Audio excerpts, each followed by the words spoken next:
Hello guys, today we will be talking about field modification of hand grenades as described in German World War II literature. We will be talking about Geballte Ladung. What it is, it's the tops from your traditional stick hand grenades, namely the M24.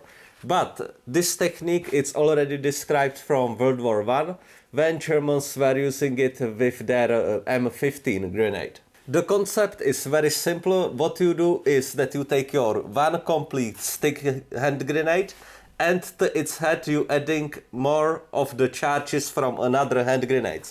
Just like that, creating one huge satchel charge that can be used as anti-tank, anti-dugout or just as demolition charge. This technique is described in manual to M24 grenades that was printed in 1936. It basically says that you can, just like so, create one bigger charge again for demolition. We recognize mainly three patterns, with this one being the most common. What it is that your complete stick grenade is in the middle and then you just add the bodies around. Another 6 of them, so 7 in total. We know that the M24 grenade have 165 grams of explosive of TNT. So when we combine it in such pattern, we have 1 kilogram, 155 grams of TNT, and that's really some punch and make this charge quite useful. Also, we recognize two more patterns where we just add 2 more charges, or we actually add 9 charges in such triangle pattern. Another manual where this technique is described, it's from 1943, the infantry weapons of German army. So, there is one more note in this manual, and that is that when you use the correct binding technique with cord, you don't need to leave the blasting caps in the rest of those grenades. When you tying them down together with wire or for example with leather straps, something that is potentially a little bit less stable, what you do that, yes, you disassemble the entire stick grenade, but you leaving the blasting caps in each one of the charges for a little bit more of sensitivity.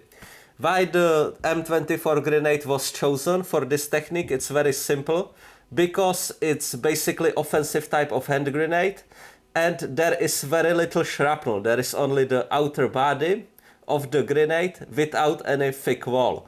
So the sympathetic explosion can actually work properly. What that is, it's that basically the explosion of the grenade in the middle will also pass the explosion on all the other charges. Now we're getting to the problems with this technique. I once encountered a guy that took F1 grenades and bind them together in exactly the same pattern. Unfortunately, in that time I wasn't in position to tell the guy that this is completely stupid idea. Why is that? It's very simple, it's common sense. When you have as little explosive as in the F1 grenade, which means 60 grams of TNT, and the humongously thick walls, when you binding those together, there will be absolutely no other explosion. The grenade in the middle will explode, and the rest of the bodies will basically just fly away.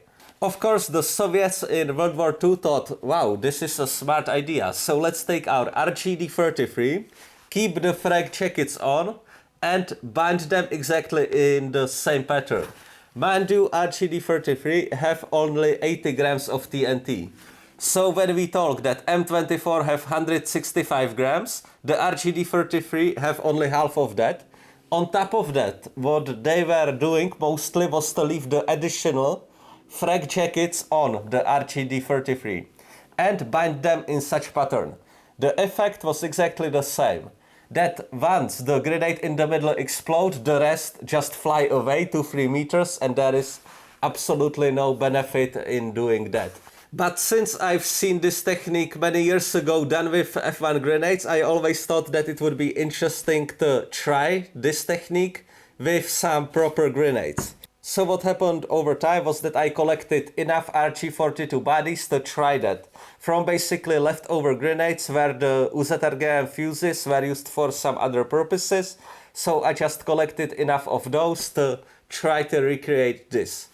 As you know from my RG-42 video, The main issue is that there is actually 3 wraps of the coal inside the RG42. So we will see if this technique will work or not. So guys, what we have here are 7 RG42 grenades of Polish production. We used the fuses for other purposes, so we are left over with the bodies of the grenade. Each contains 110 to 120 grams of TNT. So let's connect them together in the desired pattern.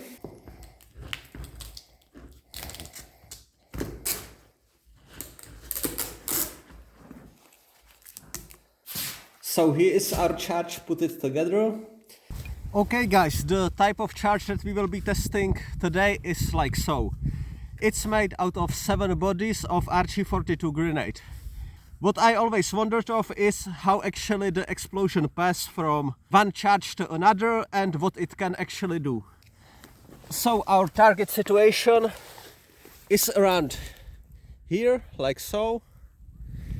We have 3 targets, we will throw it in the middle.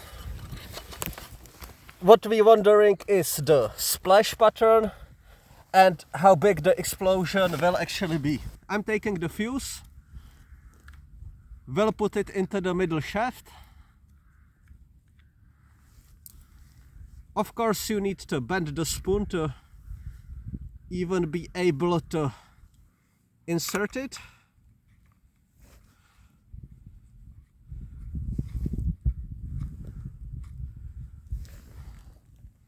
This is how the contraption looks. So I will pull the ring like so and through the charge.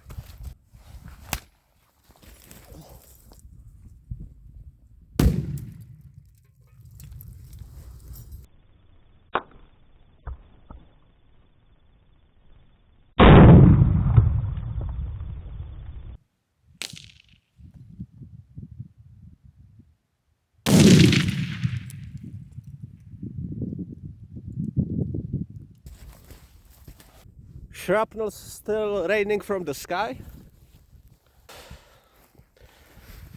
So this is where the charge was.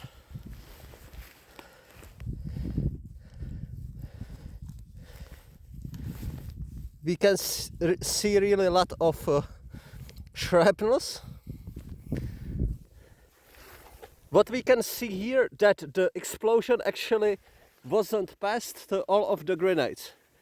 This is just RG42 grenade body that is just squished with the explosion, which is what I actually suspected, kind of. Also all this is a residue of the explosive. Now to the shrapnel pattern. This one, which is 4 meters away, nothing. This one over here, around 3 meters away, yes, there is some shrapneling definitely happening, but nothing catastrophic. And here we have one, let's say 4 meters away. And we have one big shrapnel. So what is the final result of the test? I personally believe that only the middle grenade went off and none of the surrounding ones did, because of the coal inside. As you've seen in the video about RG42, it's actually 3 separated layers. There are no gaps in between, and of course the RG42 is much thinner on top and on the bottom. So, of course, I didn't manage to find all of the surrounding grenades, but I found 2 examples that were actually just squished by the explosion. The question is, are there any types of grenades that could be actually used in bundles as the German ones? And I personally believe that not. By far the closest it's the RGD5 right here, because the wall it's quite thin, the explosive filling it's relatively big, but the egg shape of the grenade make it not really usable in that capacity. Also, the modern version of assault type of hand grenades always have some shrapnel. Granted, the shrapnel being usually just pre-fragmented and in plastic mass, but still the sympathetic explosion would actually not happen in my opinion, so we can leave this type of grenade setup in the past for good. And now let's take a look at one more alternative use of the M24 hand grenade. So when we're talking about unusual ways how to use the M24 grenades, we can also describe another technique, so-called Geballte Ladung, which is basically your Bangalore torpedo in the German way. So this is official way how described in the German army manuals. And what is surprising that there is actually quite a lot of pictures of engineering troops of German World War II army using precisely this technique. And now I will just describe how it was done. So what you did was that you took either board or some long rod. Then you of course took the tops of the hand grenades, like so, and you attached them to the board or to the rod. Few rules. At start, basically where the soldier triggering it would be, you left complete grenade, so you can see the handle here. Once placed under usually wire obstacle, barbed wire, the Bangalore torpedoes are exactly for that, but it can also be for some type of demolition as well. Then you took the rest of the grenade heads that you attached like so on the board. The maximum distance between each tap, each charge of the hand grenade was 15 centimeters. So in 15 centimeters increments you spaced those. The rule was to take tap of the hand grenade, place it on with the fuse well pointing down, and you left inside the blasting cap. Because blasting caps are not sensitive just on direct flame but also for overpressure. When this first hand grenade went off, exploded, the shockwave basically going that way, striking the primer, then second charge going off, again shockwave going, striking another primer, and like so the entire charge exploded, usually cutting the barbed wire, and then the engineers can get through. Thank you very much guys for watching. If you wish to support us, you can do so through the PayPal link down below or become YouTube member for extra videos.